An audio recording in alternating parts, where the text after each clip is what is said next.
have you told your friends that you see ghosts? Oh, absolutely not. Gina Rodriguez returns in Not Dead Yet. I'm back, baby. Who is that? Oh, she's the obituary writer. And Brad Garrett joins the brilliant ensemble cast. Titan, Maverick, Titan of all Mavericks. These are all words used to describe me. Not Dead Yet. Season premiere. Tonight, 8:30, 7:30 Central on ABC. And stream on Hulu.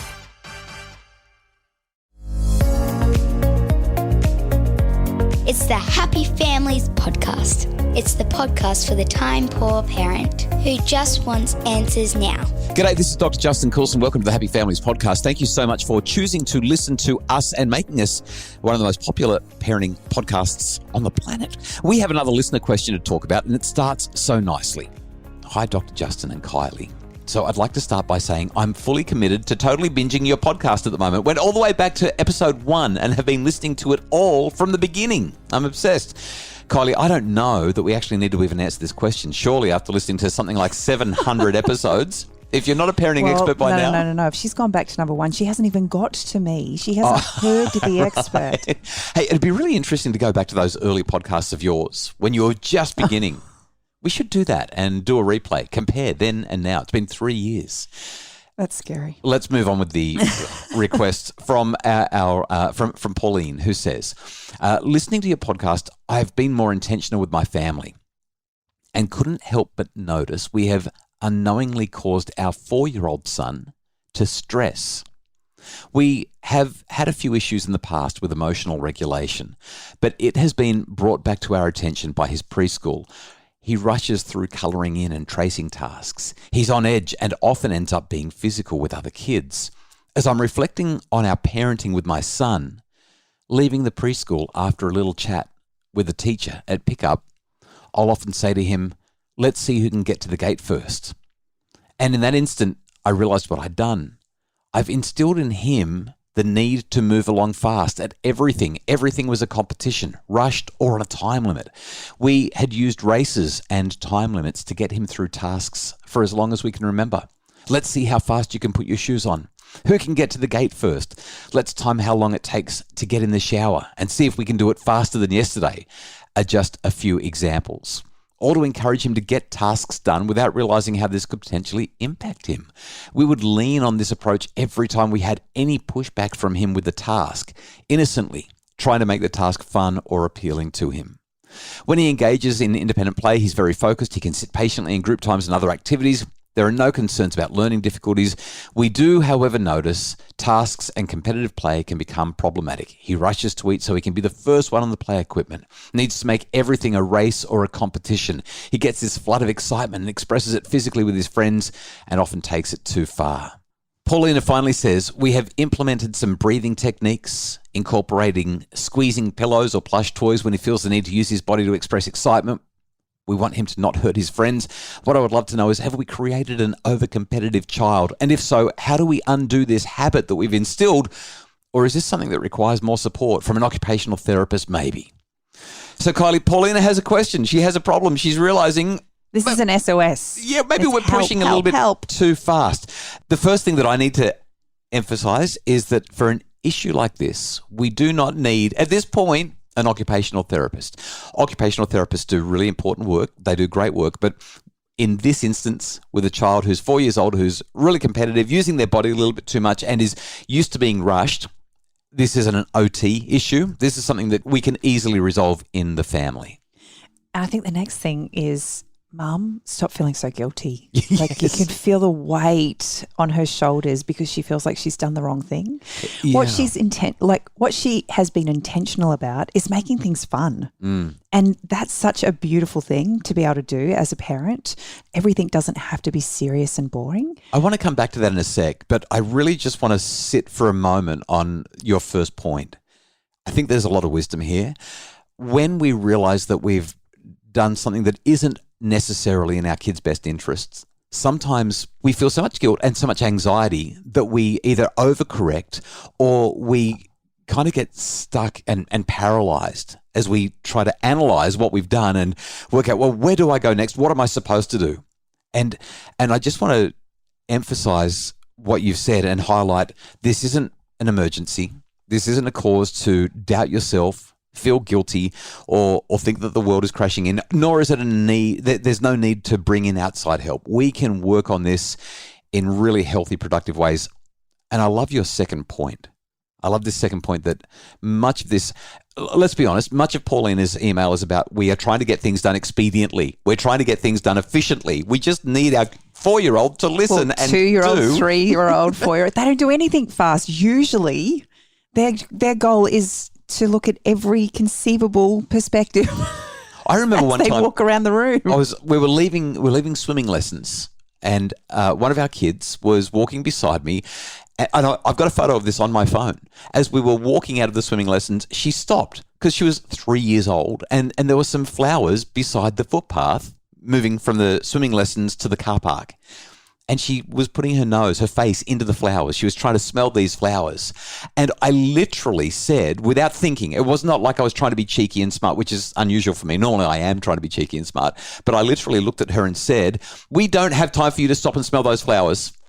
And as I said it, I realized as it was coming out of my mouth what I was saying. And that's when I stopped and took a photo of it as a reminder for me that, oh my goodness, kids are exploring the world.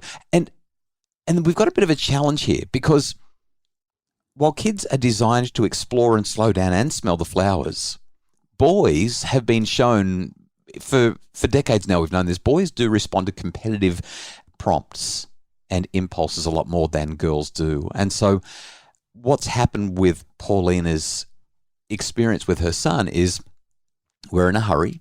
I need to be efficient. I know that you want to do things your way, but let's turn it into a competition. And that pervasive pattern has actually started to restructure the way he approaches all of these other tasks. But it's normal and natural for boys to be competitive, and it's also normal and natural for parents to be saying, hurry up. I guess my point here, though, is to a child lover spelt T-I-M-E. But it's also normal for a 4-year-old to struggle with his emotional regulation. Oh, and to use his body way too much in unhelpful ways. To expect that he wouldn't is counterintuitive to childhood and growing up. Yeah, so we've actually got a perfect confluence of factors in terms of mum needing stuff done and a little boy who wants to please mum, wants to use his body, wants to be active, loves competition.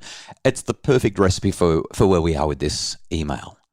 But there's a whole lot of things that we can do. And I think that now that we've talked about the developmental reality, the gender reality, and the life reality of having to get stuff done, I think we should talk about some solutions to help Paulina.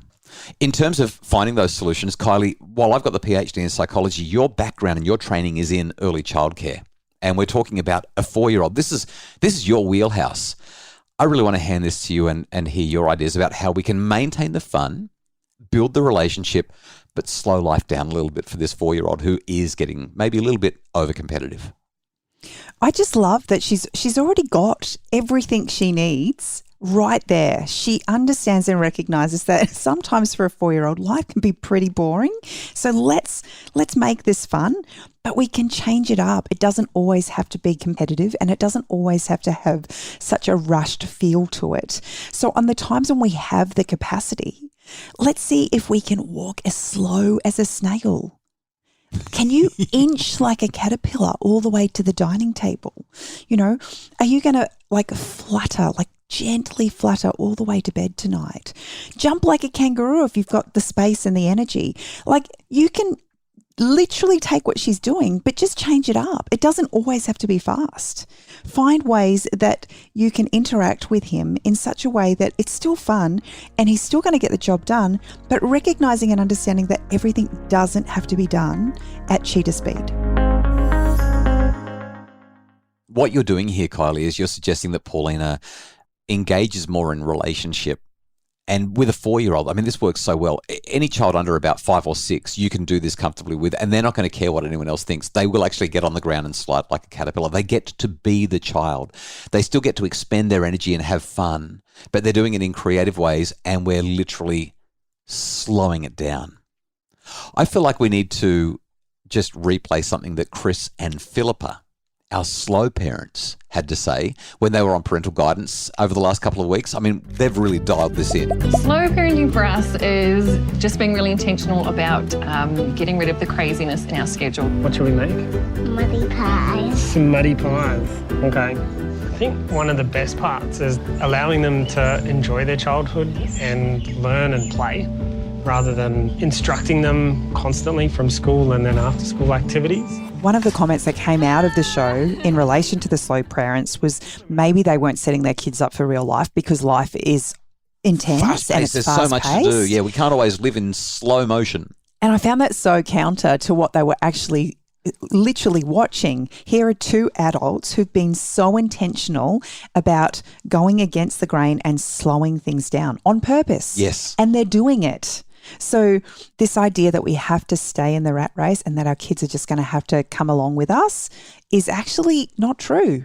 We can do this. It's all about prioritizing and working out what is important to us as a family, and helping our kids to slow down long term is going to make such a difference to their well-being. I feel like this is actually a conversation that you and I need to have. Maybe. About how fast-paced You live life. we need to, as parents, model it, is all I was going to say. Model it. Hey, you know what? I'm working on this. We're having more afternoon adventures. And anyway, this is not about me. This is about Paulina. But what I would also suggest, Paulina, is another way that you can slow it down is instead of saying, we need to hurry up and do this, I'm going to race you to the gate. Sometimes when we just explain the why, our children will get on board and are quite happy to be compliant and reasonably efficient in those moments where it's necessary for efficiency to happen. There's something powerful about explaining your reason for why it's time to get in the car. Or better yet, because sometimes 4-year-olds don't really care about your reasons, sometimes it's good to ask them if they can think of 3 reasons that we need to go and get in the car in the next 2 minutes. Like, get them to come up with the rationale, because when they're explaining why, oh, we need to go home so we can have dinner, or we need to go home so we can see dad, or we need to go home so that we can whatever, when they're giving you the reasons, they're much more likely to be compliant. Like, they'll be like, oh yeah, actually I'm buying into this now. These are my reasons, not my parents' reasons. So I would focus on rationales, and especially helping your little guy to identify for himself what those reasons are. One last point from me. Yeah.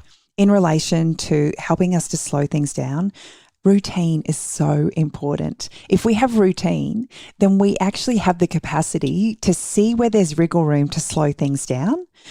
And that provides us with the structure and the framework to create the space we need.